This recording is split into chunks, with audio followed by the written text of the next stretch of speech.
Backup requiring your stream will not be saved. Okay. That's fine. Cool. That's fine. Hey, I think we are live. Yeah, awesome. So, I'm Jay. I'm Tyler. Yeah, and here, this is our first ParentHub Live. We're going Facebook. Hopefully you are doing well, having an amazing and wonderful day. I'm going to refresh our page here. This is our first time. And we're just going to be real. We're going to be awesome. And we're so glad that you are part of this thing as well. Absolutely. Awesome. Well, cool, man. You ready? I'm getting there, you know. And so let's see if this thing is actually... It's actually live. Boom, there you go. And so that's kind of important because we're going to have some giveaways today. Absolutely. And so we're going to actually have two giveaways. One is going to be live. So for all of you that are logged in, and so that's going to come here in just a second while we're waiting for a few more people to log in. Yep.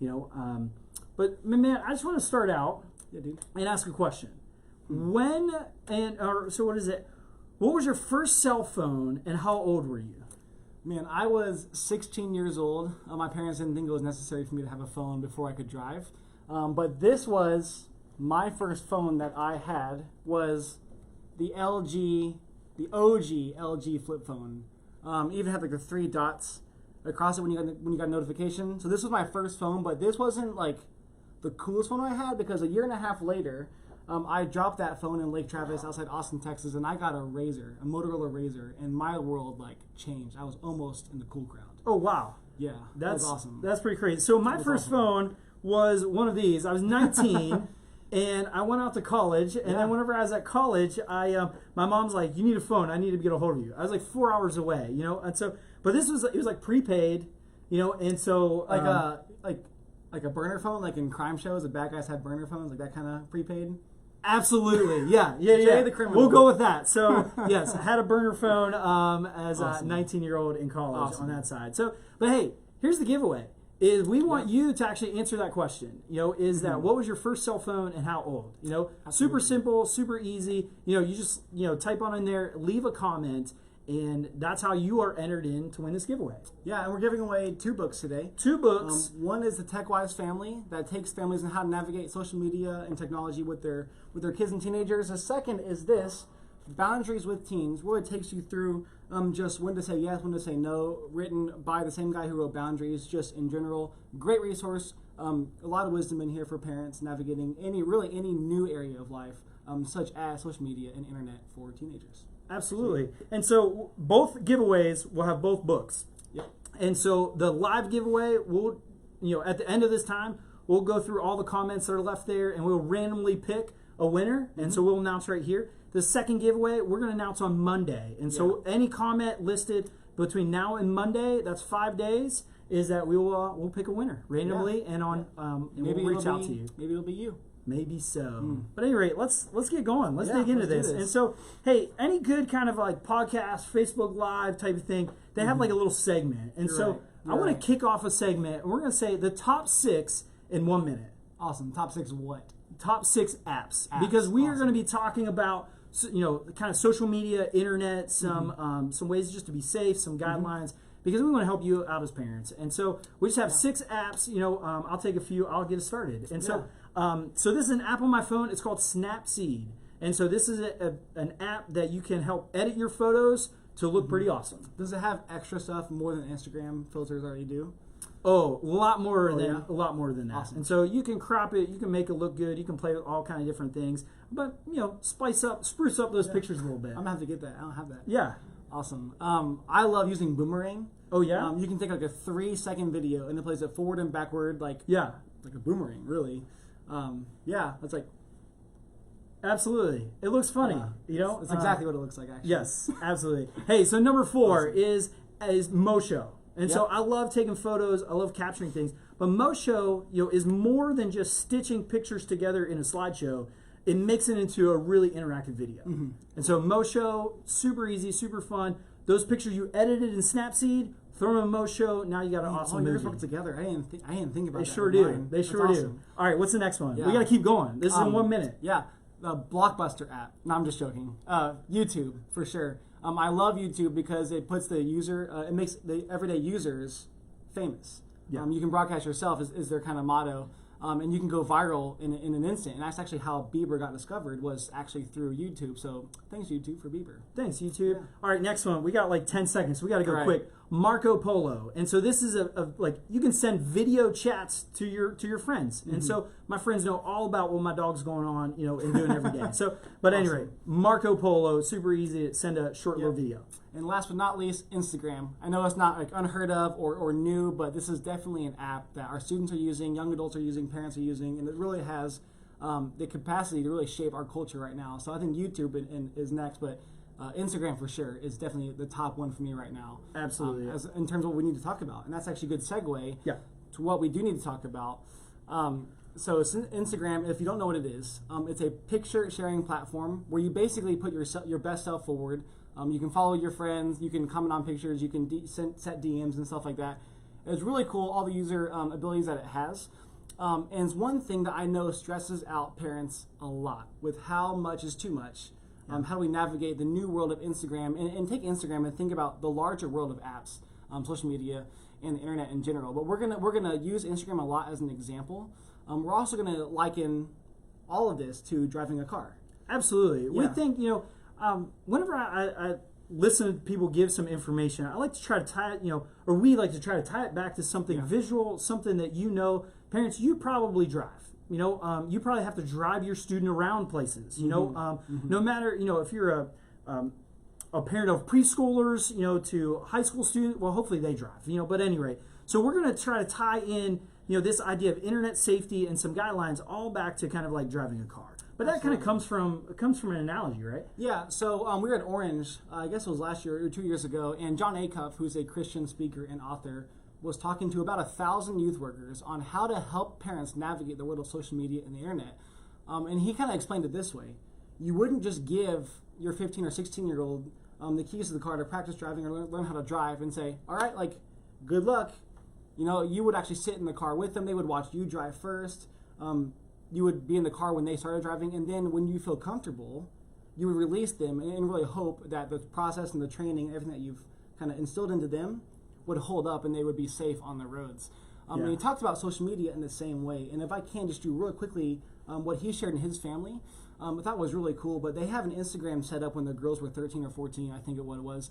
And they did a family Instagram together that he and his daughters ran. And then when he felt comfortable, they changed the handle, changed everything about it, and it was then their Instagram. And I love the idea, how it's directly tied to really driving a car and teaching a kid to drive a car. And when you think about cars, they are very dangerous things. Like you can get in an accident and get hurt very quickly. And same thing is true with social media. You can, using it the wrong way, you can get really hurt emotionally and mentally and even socially when not used correctly or when we explore avenues that we really shouldn't go down. Absolutely. And so we're kind of using like the car itself as like this whole idea of like the actual internet. And so this might be, it might look like a bright new shiny car like social media. It might look like, the AOL, the login from the 90s. You know what I mean? Yeah. It's just like, so it might be like an old clunker. That was the worst. Just the sound of, dial-up internet. If you know that sound, oh man, when you don't need to hear that anymore. But anyway, sorry, getting sidetracked. I need the internet. So the first thing we're going to talk about is keys, right? We all have a key. You need a key for the ignition. A lot of modern cars have a push button, but either way, you need a key that you can even push that button. But the key is actually so powerful. Yes. And so the key actually unlocks this thing. But without the key, then it's just there. You know what I mean? It might look good, it might look pretty, but the key actually unlocks it in a whole different potential. And so what we're using kind of an analogy with keys is the actual, email and phones and tablets and laptops, anything that actually helps access the internet that's what we're kind of using as a key. And so that's kind of what we're talking about is that just as a reminder is the key is very, very powerful. And so some of that might be is just like, should I give my student a phone yet? Is it like, man, that's a really big deal because it's like you are giving them the keys to the car, as you will, and so that's kind of I think starts us out in this whole analogy, But once you kind of you give them that phone, you give them that laptop, whatever, then they can start the car now. And so what are some things we need to watch out for? Yeah, overall, I think there's these things that we call road signs along the road that are informational. They really like tell you how fast to go, the speed limit, or tell you that there's construction ahead, or yield, or whatever it is. And there are these things that come with the keys, with the phones, that we call road signs, just to be aware of, just to have the information. And these are the actual apps.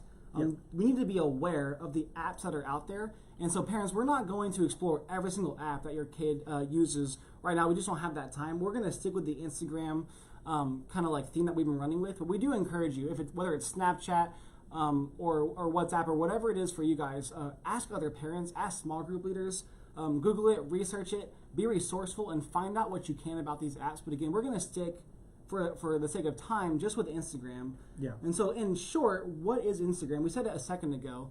It's a platform for just sharing pictures and videos about your life. And there are actually two different ways for two major ways you can post on Instagram. And one is your feed, which is just scrolling through Instagram, what I do in bed or on the toilet, just kind of like mind-numbing stuff. You just scroll through the feed, and that's there forever unless you delete it or archive it. And the other way to do it is your story. And this is the one place where students are most engaged right now, at least for our middle school students, and parents might not be, is the story. And what a story is, it's a 24-hour posting of a picture that goes away automatically. And you can post, a video, you can post a photo, whatever it is, and it's there for 24 hours for others to see, and then it just goes away. Yeah. You can also direct message somebody. You can have group chats in Instagram. It's very much user-friendly with communication as well. Yeah. But it's more than just scrolling through, sharing photos. It's actually a way to communicate in real time with our friends and community. Absolutely. Yeah. And we realize that, some of the stuff we're going through, it might be going through really quick, or we don't have time to really, sit and process. Mm-hmm. The whole idea of having this podcast, this Facebook Live, is to really start the conversation. Yeah, absolutely. Which that kind of leads to the next thing is that, have you ever been driving your car and that oil light comes on? Or that you ignore the dreaded check engine light pops on, and then you get that notification you have to get your car inspected, and you're like, how can I just take that light bulb out? You know what I'm saying? But absolutely. But this is a warning sign, and I think students kind of can experience these, and so what we're going to kind of talk through just a few real quick warning signs just to be mindful of. Yeah. And so the first one to kind of throw out there is bullying. Bullying is real, that, and it does happen. And so nowadays, students not only have to kind of watch out, during recess or during, their lunch period or things like that for a bully, is that they're navigating the physical world, but also they're navigating the digital world. Mm-hmm. I've even heard it said, like Instagram, for example, is kind of like the lunchroom of like when I was a kid. Yeah. And so that's where people are going to hang out, and bullying is a real thing. That's good. I hadn't heard that before. We're going to actually encourage you to have conversations. Like, if your student, hasn't been in a bullying situation, they might be exposed to seeing it, or they might be exposed to how others are interacting, or sadly, if themselves, that somebody's bullying them. And so if this has not happened yet, we're going to encourage you to have a conversation for your family to put some guidelines in place that when your student sees that, of what to do. So I know the word bullying is thrown around a lot. Like, this person is being a bully. So Jay, how do you decipher what is real bullying in this world and what is just maybe someone in the moment just kind of being a little bit of a jerk? Yeah, I mean, I think there is some people are going to just be a little bit of a jerk, and just say a hurtful comment for one off. But we're going to kind of use bullying as, it's consistency over time. Is that it's the same kind of, comments that are kind of being like a jerk over and over, or they get deeper and deeper and very hurtful, and so one comment, we're going to operate in gracious assumptions. Yeah. I know you know about that, but on that side of things, but and this might even be a topic for a future, Facebook Live. But anyway, go ahead and take the next warning sign. Yeah, the next warning sign is actually quite a big one. It's something that engages a lot of students in a negative way, and really the reality is our phones in our pockets direct us and connect us to anything that we might want to see at all, including pornography. So something I've done in the past is we just flat out tell students, like, you have basically a walking porn device in your pocket. So what are we doing for accountability? What are we doing to make sure that our eyes stay pure and we're keeping our eyes on the cross and on who Jesus is and called us to be? Yeah. But pornography is a really big topic, and we're not going to spend a lot of time on this because middle school parents, in a few weeks, we're actually going to launch a series called Great Expectations, where we do talk about dating and relationships and sex, and this will come up as part of our series more in depth, and you'll be getting an email about that and how to talk to your kids about that as well. But we wanted to make sure that we at least like hit on it here and talked about it because this is an issue, and I think it's really relevant because of the average age of first exposure is 11 years old. Oh my gosh. 5th or 6th grade. Yeah. Average age, which means some students may not see it until they're 13, 14, 15, but some students are seeing it when they're 7, 8, 9. Yeah. That's heartbreaking. Yeah. It very much is. As we were preparing for this, just looking at some of the stats, you know, and a stat from I think about 10 years ago that said 93% of guys has seen porn before 18. You know, and it was 60 or 65%, 62% of females have seen pornography before the age of 18. And so, you know, we are the reason we kind of talk about this and highlight this warning sign is this is real. Yeah.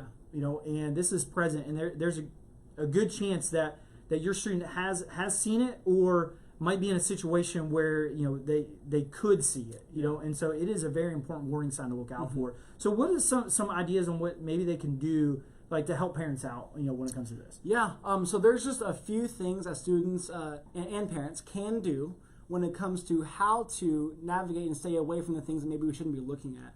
And number one is close your eyes. And most of us have seen the movie Bird Box, right? Yeah. Like think of like a visual where like we're just putting like a blindfold over our eyes. Yeah.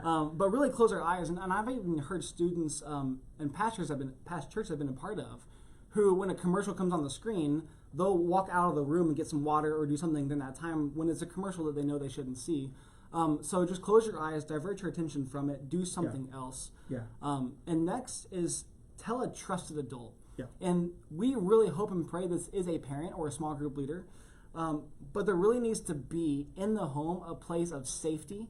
We're going to come back and talk about what it means to have conversations around these things in just a few minutes. But in these moments, when we're talking about cars, right, go back to the car analogy, a student may speed, may run a stop sign, you know, may check Twitter or Instagram at a red light or whatever. We know that no one's a perfect driver, and we need to respond in these places like it's a mistake, not the end of the world. Yeah. And so there's grace and there's truth. There's not a response out of anger and out of just rage with what's going on in our home, but instead these are moments that we can capture as teachable lessons with our students, with our kids, in a place of love, grace, and truth. And so part of that is how do we foster a culture of communication in our homes? And so we're going to talk about that each step of the way. Yeah. But for this, it's at least can I tell a trusted adult? And one way to do that and to facilitate that is to be proactive in the home. I know a big concern is, well, how early is too early to talk about this with my kids or to talk about these issues? Like, I don't know if there is a too early. And I know parents of 3-year-olds who have these conversations already about, hey, this is sex, and this is a relationship, and this is kind of about, this is marriage. Yeah. But one thing I know for sure is, as parents and as the church, we want to be ahead of culture in talking about it, not reactive. We want to be proactive. Yeah. Setting the stage, setting the gospel, setting the kingdom mentality about this before we have to react and kind of like scramble talking about this. So be proactive along the way. Yeah. And hopefully you have an atmosphere where they can tell a trusted adult in the home. Yeah. And the next one, I'll take it. You know, and so this whole acronym that we're building into is can do. You know, first you close your eyes. Second, you'll always tell a trusted adult. And the third one is that you name it when you see it. Yeah. You know, is that, you know, because we try to kind of skate around the topic. Instead of calling it pornography, we may try to, you know, use other words and twist it. And what that does is it doesn't actually make it a fact, or, you know, or make it, or calling what it is. And actually, by naming it, it actually, I think, helps to diffuse it. Absolutely. You know what I mean? Yeah. On that side of things. And so you take the next two. Yeah. Distracting yourself with something different. That's the same example I gave earlier where you close your eyes or maybe go away to get a glass of water. Same kind of vein as divert your attention from it. Was can you do something different with your time in that time? And last is order your thinking brain to be the boss. This goes hand in hand with naming it as well. Yeah. But when you name it, you can like just coherently tell yourself, hey, I'm going to do this. I'm going to think about this instead. I'm going to think about the thing that God has me thinking about instead of what the world has me thinking about. Yeah. And it's a really actually clear tool to say, you know what? No, like not today, Satan. You know, like I'm going to think about this instead. Yeah. No, that's good. So that's can do. You know, real quick, kind of go over that one more time. Is that, you know, close your eyes, always telling a trusted adult. name what you see, distract, to something different, and kind of order your brain, to be the boss, over kind of what that is. And so that's kind of a can-do plan, but there might be a chance, you might be an 8th grade parent, 9th grade parent out there, and maybe your student has seen this. And so, so Tyler, what would you recommend a parent, if they know, or if maybe they've had a conversation, or maybe they caught their student, looking at porn, one thing that I would do is I would remove the obstacle, first and foremost. Remove the obstacle. In the same way as if a student continues breaking the law with speeding or running stop signs, you take the keys away for a certain amount of time, right? Yeah. Remove the obstacle, and then bring in reinforcements. And so our students here at Hope are surrounded by adults who really love and care about them. And from small group leaders to your own friends, parents who know your kids, your own friends, bring in reinforcements. Don't be afraid to really surround our students with a community of adults and mentors who can pour into them and love them with the love of Jesus. And so I would remove the obstacle, and I would bring in the reinforcements, and then I would take this time to speak life into your student. And I really hope and pray, this is not the first time as parents that we are speaking life. Yeah. I'm continually saying, you know what, I may be mad at you right now, but man, you are a daughter, you are a son of the Most High. Yeah. You are loved, you are created with a purpose. And God, all he sees when he sees you, man, he just sees his image, and he wants to restore that continually every single day in you. Yeah. And it's a chance really to speak life, because when we do speak life into our own kids, they begin to think of others with that same life, with that same lens of Jesus. And so it's so important to speak life continually into our own kids. Absolutely. Once again, a topic that we may have talked about for a minute or two, that people write books on these things. And so we just want to carry on the conversation today. And if these are some ways you're like, man, I don't know how to have my conversation with my kid about it, I just want to remind you as a parent, we want to be here with you. We want to partner with you in this thing. And so the next kind of warning sign, just when we talk about check engine lights or warning signs that pop out, is thoughts of suicide. Is that your student is now in this lunchroom, on Instagram, and maybe they see a DM, or maybe they even see one of those stories you're talking about, that a student alludes to having thoughts of suicide. And this is sadly a very real topic. And when you look at the stats on student culture nowadays, the suicide rate is rising. Yeah. Depression and anxiety is rising. And so be very careful with this warning sign. And so I reached out to a trusted counselor, a trusted professional, and what they said is immediately tell an adult. Immediately tell a trusted adult. Yes. Is that remind your student, if they have heard of it before, to tell an adult. If they have not, that if they ever come into this situation, is just that tell a trusted adult, get help. And what this counselor friend of mine basically said, as a counselor, a professional in the industry, they have to seek the next level of help as well. And so this isn't just about a safe place. It's really about getting the person the help that's needed. And so we just really want to highlight that as a warning sign, that if you give your student the keys, these are 3 warning signs that are very real, that might kind of pop up in that car, right, in that on social media, on the internet somewhere, and at the same time they may not even be looking for that, and it just kind of comes out in front of them. On how to address that, on that side. And so it's another way to be proactive and to keep having conversations before it happens. Talk to your kids. What do you do when one of your own friends is thinking about this or contemplating suicide or anything, or self-harm or anything like that? It's a good conversation to have before you have to. Yeah. Which I think we kind of in being honest, we said this would be 15 minutes, and we've kind of gone over our time, on that side. Yeah. And so what I do want to ensure, we have a few just last things to kind of end off with, right? Is like when you give, the keys of the kingdom, that we are going to encourage you, and this is coming from Phil Bell. He's the family ministry executive leader, Family Ministries. Is that hello? Yes, hey Phil. Is he does this with his own family, and. He encouraged us to remind people is that if you have a media contract or a cell phone contract, we can provide a link to a template to use. Is that let that be a place for conversations to happen. Absolutely. And I would say if you've already given the keys, you've already given a cell phone, you've already given a laptop, is that I would say it's still not too late to have that conversation. Just because of the power of that car, the power that key unlocks. Is I would say, even if you haven't, to go ahead and embrace a conversation, have a conversation, use a tool like a contract that helps set that up. Awesome. And we're going to close with 3 parent hacks from a real parent of real teenagers, Janelle Bunton, who runs our Apex First Impressions team. Amazing, amazing team, amazing leader. But I had a conversation with her, and she shared just 3 things that she thinks parents need to know, need to do, which are fantastic. One is, remember that we are parents first and friends second to our kids. And sometimes we are called to be, the quote-unquote bad guy in a situation, to take away the phone, remove the obstacle if we need to. But we are parents first and friends even second to that. Second, she said something really interesting. She said, parents are not on social media enough. Parents who are on Instagram or Facebook or Twitter or whatever, we may know a very basic understanding in the functionality, but we don't know all the complexities of what these apps can offer. Yeah. And she actually encourages parents, set up an account. You don't have to follow your student right away. Just at least set up an account and get to know the apps, get to know where your own kids are and using it, know the ins and outs of it, explore it.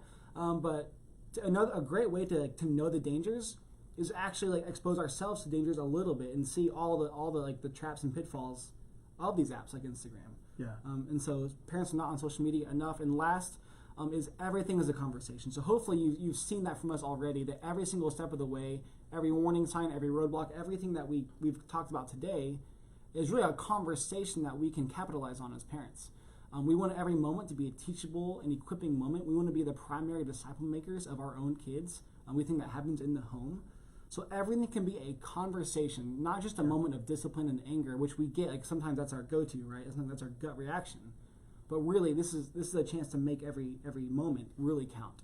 Yeah, absolutely. And so we hope that some of this was beneficial for you as a parent, as a family, to be able to parent as it relates to having the keys, to the social media, to the internet, and things like that. And so there's a few little guides and tips. There's a question that come on. It's like, where do they get the link? To some of these things. Is that once this video kind of goes from live into being a video on the middle school page, we'll post all of that in the not just in the comments, but actually in the description. So they'll all be linkable. Probably by the end of the day, all that stuff will be up there and everything. So I'd say let's just do our giveaway. Keep us honest. We're doing 2 giveaways.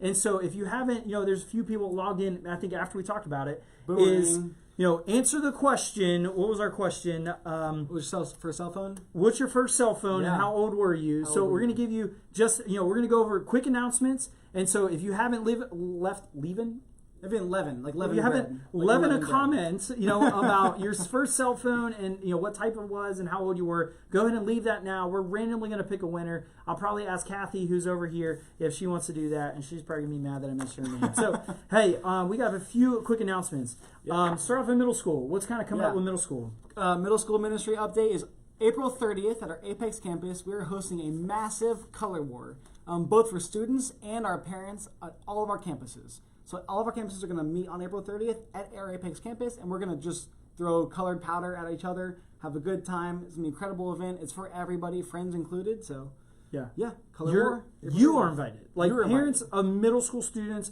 all of our middle school leaders, all in an event to be part of. Hey, high school ministry, they have a thing called Bro Night this Friday night. And so if you have a high schooler, is that we encourage your high school guys, and so this is for bros, dudes, they're going to, have a great time at the Apex campus. I think it's like $5. But they also have a thing called HSM 24 coming up on May 3rd. And so that's a grow environment. That's a grow event to kind of dig deeper in a relationship with Jesus. I love that. On the Kid City side, our Easter services at Hope are coming up, which Jay is going to talk about in just a minute. But we need volunteers in all of our Kid City classrooms. So if you're an MSM volunteer or you're a parent who's already background checked in another area, we do encourage you, if you're able to, please sign up to serve in Kid City, especially if you are background checked already. We could really use the extra set of hands in there for Easter, as we're expecting an influx of people. Just to hear the good news of Jesus that weekend. So absolutely. And if that's you, is that you just email kidcity@gethope.net, and there's equipping sessions this weekend for you to be part of. We also have special needs ministry, and so they have these things, Family Connect nights. And so in 2 weeks, there's a Family Connect night, happening and going on. Let me see here. Apex is on April 23rd and Raleigh on April 24th. And so that's with those families, with students with special needs. And so they're going to be talking about the topic of grief. And so, families with special needs, students, we want to invite you to connect with other families as well. Awesome. Reminder, there is no HSM or MSM on Easter weekend. Sit with your families, and even as a family, maybe invite another family with you to sit with you. Absolutely. Cool. So in 2 weeks, we're going to do our next ParentHub Live. ParentHub Live, that's right. With our special needs ministry, Jessica and Andy are going to be leading that with us. It's going to be awesome. Yeah. And so, tune in 2 weeks, to the next one. We also will have, stuff posted on the ParentHub.net. So apologize about that. And so we're going to be posting stuff in the description here, and we're going to get things loaded up to ParentHub.net as well. And so, hey, you belong here. Thank you so much for joining us. We need to pick a name. Yeah. We need to pick a name. Let's see. And so let's see here. How can we pick a name here? Kathy, you wanna? How do I look at all the comments? Carrie Ann Pace. Carrie Ann Ann Pace. Awesome. So Kathy's over here. Give a high five. Give a clap to Kathy. You got this one. And so Carrie Ann Pace, we're going to reach out to you, send a DM. That's right. And we are going to send you these books. And so we'll get a little information and send them your way. So, cool. Hey, thanks for tuning in to the very first ParentHub Live. Yeah. We had giveaways, we had segments, and hopefully had some good nuggets of awesomeness for you. We appreciate what you're doing as a parent. We want to be here to partner with you. That's not just from us in middle school. All Family Ministry is here for you. We love you guys. Have a great week. And that's how the cookie crumbles. Nice. See you guys. See ya.